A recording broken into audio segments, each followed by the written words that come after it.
স্বাধীনতার পতাকাকে কিছু শকুন খামচে ধরেছে। এই স্বাধীনতাকে নষ্ট করার জন্য জঙ্গি গোষ্ঠীরা সেই দেশটাকে পাকিস্তান অথবা তালেবানের মতো জায়গায় বানাতে চায়। সেই লক্ষণ আমরা দেখছি। দেশে আজকে মানবাধিকার লঙ্ঘিত হচ্ছে। যেভাবে উপস্থাপনা শুনলাম, নেতৃবৃন্দের বক্তব্য শুনলাম, আমার বক্তব্য কিন্তু অত ভালো হবে না। আমি খুব সংক্ষেপেই আমার মেসেজটা দিয়ে আপনাদেরকে ছেড়ে দিতে চাই। আমি সৈয়দপুর কিশোরগঞ্জ এই আসনে প্রথমে আমি আপনাদের কাছে হাত জোর করে অনুরোধ করছি, সিদ্দিক ভাইকে আপনারা লাঙ্গল প্রতীকে ভোট দেবেন এবং এই সৈয়দপুর এবং কিশোরগঞ্জকে আধুনিক কিশোরগঞ্জ এবং সৈয়দপুর করার দায়িত্ব অর্পণ করবেন। এটা আমার আবেদন। আমি বলতে চাই, জাতীয় পার্টি একটি স্বাধীনতার পক্ষের শক্তি। জাতীয় পার্টি স্বাধীনতার পক্ষের শক্তি হিসাবে দীর্ঘদিন আমরা প্রমাণ দিয়ে এসেছি। ভাইরা আমার, আজকে এই স্বাধীনতা আজকে ভুলণ্ঠিত। স্বাধীনতার পতাকাকে কিছু শকুন খামচে ধরেছে। এই স্বাধীনতাকে নষ্ট করার জন্য জঙ্গি গোষ্ঠীরা সেই দেশটাকে পাকিস্তান অথবা তালেবানের মতো জায়গায় বানাতে চায়। সেই লক্ষণ আমরা দেখছি। দেশে আজকে মানবাধিকার লঙ্ঘিত হচ্ছে। দেশে আজকে প্রবীণ রাজনীতিবিদ 7 বার 8 বারের এমপিরা আজকে জেলখানায় আজকে মৃত্যুবরণ করছে। আপনারা জানেন যে পরশুদিন ঠাকুরগাঁয়ের 7 বারের এমপি বীর মুক্তিযোদ্ধা, সে আজকে জেলখানায় তাকে মৃত্যুবরণ করতে হলো, সে বেরোতে পারলো না। এমনও হয়েছে ছাত্রলীগের ছাত্রাম, তার ওয়াইফ তাকে তার স্বামীকে জড়াই ধরছে যে আমি তাকে জেলে দিতে, আমাকেও আপনারা জেলে দেন।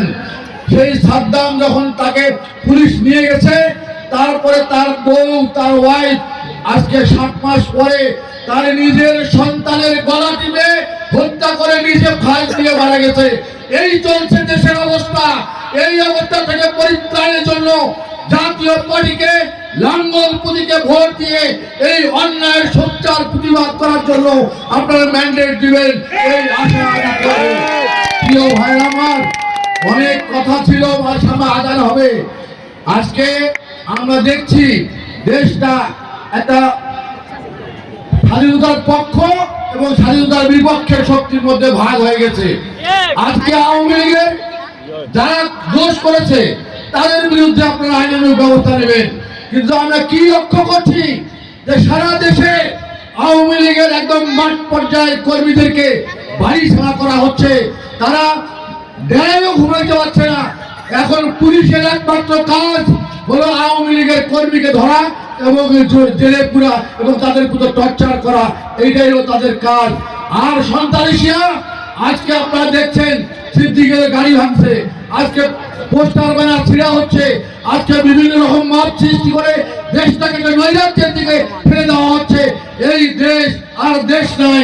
আজকে সেই জন্য বলতে চাই, এই দেশকে যদি আবার মূলটাকে নিয়ে আসতে চান, জাতীয় পার্টিকে আপনারা ভোট দেবেন। আপনারা দেখান একটা লোক জাতীয় পার্টির চাঁদাবাজি করছে, আপনারা দেখান জাতীয় পার্টির একটা লোক একটা জমি দখল করেছে, আপনারা দেখান জাতীয় পার্টির কোন নেতা কর্মী সন্ত্রাসী কর্মকাণ্ডের সঙ্গে জড়িত।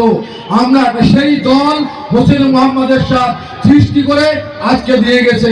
আজকে যে সিদ্দিক কাশিমার্কায় গতবার বিজয়ী হয়েছিল, আমি খড়ির গোড়ায় বসেছিলাম। সিদ্দিককে যখন মনোনয়ন দেওয়া হলো না, তখন সিদ্দিক আমার সঙ্গে দেখা করলো। সেখানে ওর সাথে ছিল, ওর নাম কি, সেটা সৈয়দপুরের আপনার রাকিব খান। ওরা আসি বললো যে ভাই কি করব। আমি সিদ্দিককে বললাম, সিদ্দিক তুই জনপ্রিয় মানুষ, তুই যা, আমার দোয়া থাকলো, তুই স্বতন্ত্র নির্বাচন কর। আমি পার্টির চেয়ারম্যানকে অনুরোধ করছিলাম, উনি আবার আত্মীয়তার জন্য ভাগনাকে মনোনয়ন দিল। আসলে এই সিদ্দিক সেই কাঁচি মার্কা নিয়ে লাঙ্গল প্রতীক বা অন্যান্য প্রতীকের মার্কাকে হারিয়ে আজকে এমপি নির্বাচিত হয়েছে। তার কর্মদক্ষতা আছে, তার মেধা আছে, তার কাজ করার স্পৃহা আছে। আমি মনে করি যে 5 জন প্রার্থী আছে তার মধ্যে যোগ্য প্রার্থী হলো সিদ্দিকুল আলম সিদ্দিক। তাকে লাঙ্গল প্রতীকে ভোট দিয়ে আপনারা বিজয়ী করবেন। আজকে আমার এখানে বিশেষ করে রংপুর এবং সৈয়দপুর আমাদের বিশেষ করে আমাদের বিহারি ভাইয়ের আদালত বিহারি বলেন, কিন্তু বিহারি বলার কোনো কারণ নাই। তারা উড়ে আসে নাই, তাদের জন্ম এখানে, তাদের বেড়ে ওঠা এখানে, তারা আমাদের বাংলাদেশি। তাদের প্রতি আমরা সুবিচার এবং তাদের রাজ্য অধিকার যাদের নিশ্চিত করে সিদ্দিক, সেজন্য আমি অনুরোধ করবো আপনি বিশেষ করে ক্যাম্পগুলোকে একদম মাল্টি স্টোরেজ বিল্ডিং করে আপনারা সবাইকে একটা করে ফ্ল্যাট দিয়ে একটা পরিবারকে দিয়ে যাতে তারা সুখ শান্তিতে বসবাস করতে পারে, এই বিষয়টা গুরুত্বের সঙ্গে বিবেচনা আপনারা করবেন। এই কথা বলছি। পাশাপাশি বলতে চাই যে আসলে জামাতে ইসলামের ভাইরা বা বলছেন যে জান্নাতের টিকিট দিবেন, সেটা ভালো কথা, আমাদের কিছু বলা লাগবে না। আর চরমনাই পীর কি বলছে যে যারা জামাত হলো মুনাফিক, আর হেফাজতে ইসলামের যে আমির তিনি বলছে কি জামাতে ইসলামকে ভোট দেওয়া হারাম হারাম হারাম। এবং তারা আজকে আবার ওই সেই আমির বলছে তারা জামাত কাদিয়ানির চাইতেও খারাপ, এরা ইসলামকে মূল ইসলামকে ধ্বংস করার জন্য একটা মিশন নিয়ে তারা আসছে। সেজন্য খুব সাবধান, খুব ভেবে চিনতে। আল্লাহ মানুষকে 18,000 মখলুকাতের মধ্যে শ্রেষ্ঠ জীব করেছে মানুষকে, আর ভালো মন্দ বিচার করার জ্ঞান একমাত্র আল্লাহ মানুষকে দিয়েছে। সেজন্য আপনারা ভেবে চিনতে, আমরা তো ভাই আমিও হজ করে আসছি, উনিও হজ করে আসছি, আমরা সবাই মুসলিম, অনেকে আমরা হিন্দু সম্প্রদায়ের ভাই বোনদেরকে বলবো, আজকে আওয়ামী লীগের ভাই বোনদের ভাইদের বলবো, আজকে সকলে মিলে ঐক্যবদ্ধ প্রচেষ্টার মাধ্যমে এই অন্যায়ের প্রতিবাদ এবং সুশাসন প্রতিষ্ঠা করার জন্য লাঙ্গল প্রতীকে ভোট দিয়ে আপনারা এই শান্তির শহর সৈয়দপুর এবং কিশোরগঞ্জে শান্তির বীর হিসাবে আখ্যায়িত করবেন। দলমত নির্বিশেষে, এখানে কোনো দল নাই, ভালো মানুষকে সাপোর্ট দিলে তার ফলাফল ভালো হয়। আপনি কোনো সময় টক করাই গাছ গাড়িয়ে ওখান থেকে মিষ্টি করাই আপনি আশা করতে পারেন না। আপনার টক কামার গাছ গাড়িয়ে ওখানে হাড়িভাঙা আম পাওয়ার কোনো সুযোগ নাই।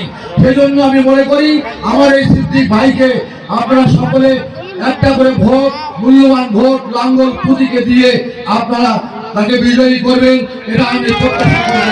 আরেকটি কথা বলতে চাই, সিদ্দিকের কথা রিপিট করতে চাই যে ভোট সেন্টার আপনারা ওই যে একবার আমার ভাই বলছে যে তারা সিল বানাইছে, ব্যালট বানাইছে, এইভাবে কিন্তু এই কারিশমা এই মেটিকুলাস ডিজাইন করে কিন্তু তারা বিভিন্ন শিক্ষা প্রতিষ্ঠানে তারা এই ধরনের কারিশমা করেছে। সেই কারিশমা যেন করতে না পারে, প্রত্যেক সেন্টারে পুলিং এজেন্ট যাদের হ্যাটম আছে, তাদের শক্তি আছে, সেই ধরনের লোককে আপনারা পুলিং এজেন্ট রাখবেন। ভোট গণনার সময় একজন শিক্ষিত যে সবকিছু জানে তাকে আপনারা ভোট গণনার সময় রাখবেন, এবং ভোটের রেজাল্ট প্রিজাইডিং অফিসারের স্বাক্ষর নেওয়া পর্যন্ত আপনারা কেউ ভোট সেন্টার ছাড়বেন না, এটা আমার অনুরোধ থাকবে আপনাদের কাছে। তাই বলতে চাই সুষ্ঠু নির্বাচন দিতে হবে, তা না হলে এই বাংলাদেশে একটা ভবিষ্যৎবাণী করে যায়, এই দেশটা হবে তালেবানের দেশ, এই দেশটা হবে গৃহযুদ্ধের দেশ, এই দেশটা হবে ভাইয়ে ভাইয়ে রক্তক্ষয়ী সংঘর্ষের দেশ। আমি সেই হুঁশিয়ার করে দিচ্ছি, যাদের এ ধরনের সুপ্ত বাসনা আছে তারা যদি এখান থেকে সরে যান, সুষ্ঠু নির্বাচন হবে, সাধারণ মানুষ ভোট দিবে, যাকে তারা পছন্দ করবে সেই মার্কায় তারা ভোট দিবে, এবং সঠিক গণনা শেষে আপনারা ইনশাআল্লাহ এখান থেকে ফিরে আসবেন। আজান হচ্ছে, সবাইকে আমার পক্ষ থেকে, রংপুরবাসীর পক্ষ থেকে সালাম জানিয়ে আমি আমার বক্তব্য শেষ করছি। লাঙ্গল মার্কা জিন্দাবাদ, আমার সিদ্দিক ভাই জিন্দাবাদ, জিএম কাদের জিন্দাবাদ। ধন্যবাদ, আসসালামু আলাইকুম।